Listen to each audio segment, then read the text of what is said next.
Hi guys, welcome to my YouTube channel. Today we find the value of this fraction. So we first of all solve it by PEMDAS rules.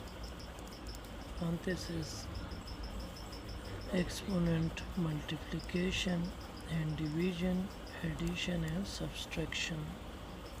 So first we solve parenthesis. There is no parenthesis, there is an exponent, no exponent, then multiplication and division.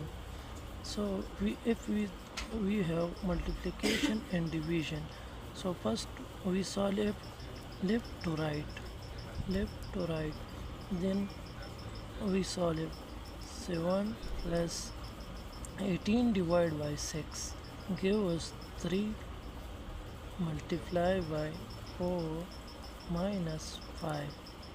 The equation become 7 plus then multiplication 3 4s are 12 minus 5,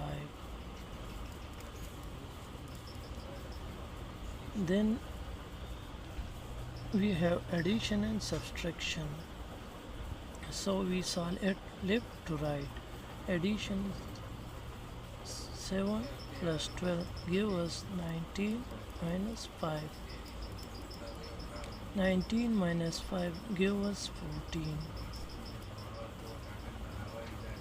Answer is 14.